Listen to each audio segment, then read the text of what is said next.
Hello my friends and welcome back. Thank you very much for being with me again today. Lately we heard about Russian army being depleted and no soldiers being available to fight, available or willing to fight for Russia.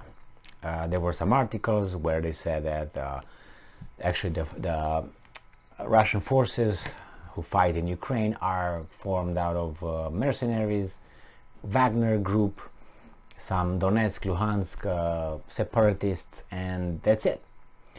Then we find that Russia is trying to recruit about 90,000 soldiers, but nobody wants to fight.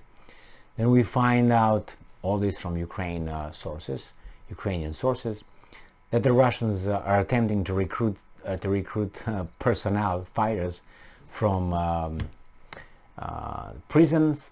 They try to pardon people and get them to fight.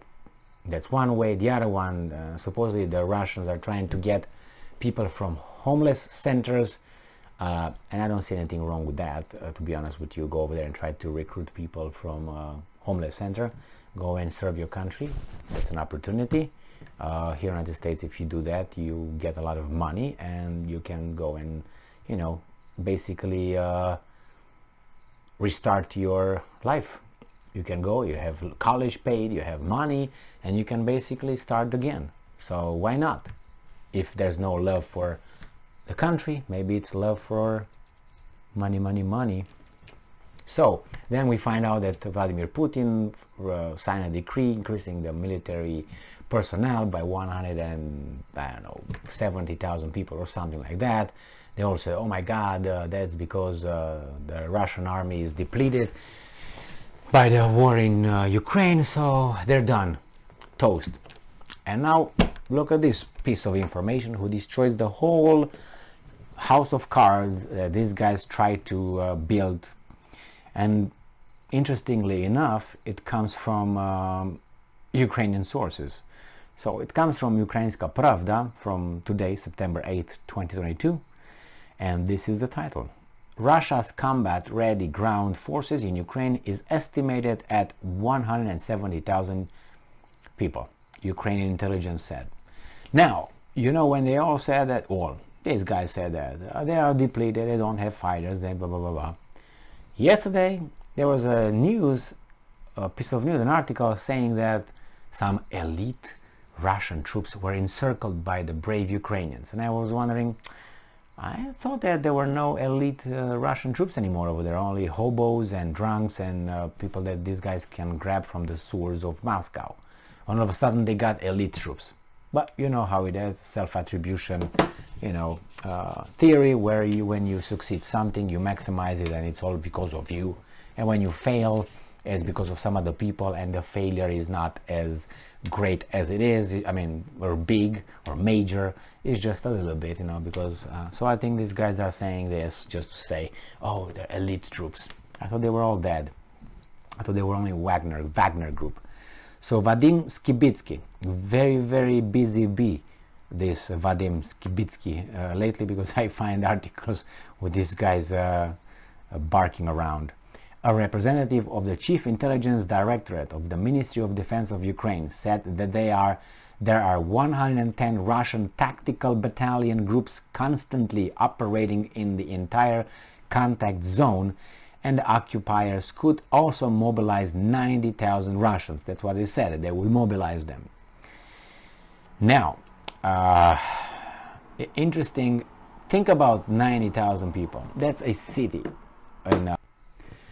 or a town in a small country, or even the United States, 90,000 people, or let's put this number at 170,000. Remember, these people have to be fed, and you have to, supply them with water, supply them with housing, supply them with something.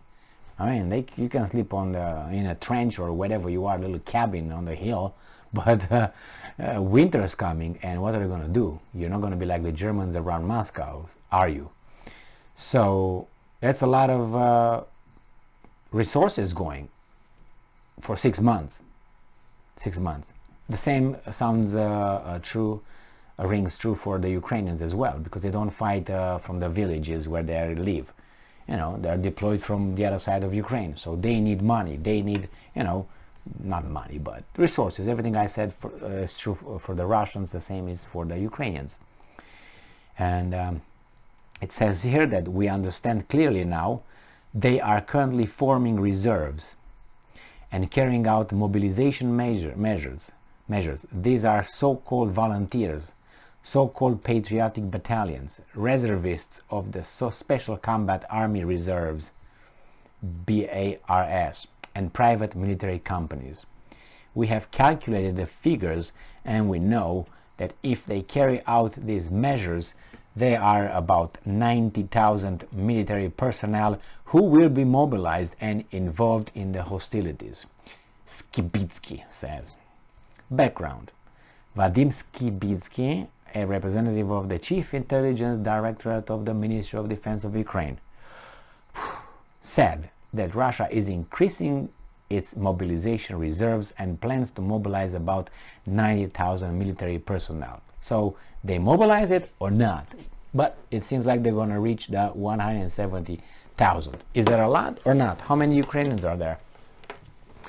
I think at one point there were some articles claiming, and some weasels claiming that there are about 1,200,000 Ukrainians actively fighting against the Russian on the 1,300 kilometer front. If that's accurate, then how in the can 170,000 Russian, which are not 170 right now, 110, so that's what, 8% of the, let's say, Ukrainian military. This is the number, or even less, 7%, let's say, of Ukraine. It's how? It means they're outnumbered, let's say 7-1 or something, 8-1, 7-1, something like that. How can you win? Or how can you maintain the line? Well, that's not my problem to figure that out. I think there are others' job to do that. But I'm just asking questions because it doesn't make sense. When you say, and that came from the Ukrainians saying something about 1,200,000 or something, that came from them. And then we hear that the Russians did not have more than 180,000 troops. 180,000 troops. That's the estimate the Russians used in February 24th. I don't know how many, if that's considered with separatists or not. It doesn't matter. 180, and the other ones were 1 million something. And I know that it's well known that the number would be 1 for the defenders. You need like 3 from the attackers. I mean, if you want to attack something and be some kind of successful, let's give the same kind of weapons, being the same as level, number, and so on. You need 3-1 in personnel to be successful. So here is what? The other way around, 7%. I don't know what's going on here. Someone or some people are lying. Thank you very much for being with me again today. Stay strong, stay smart, look for the truth, and be just.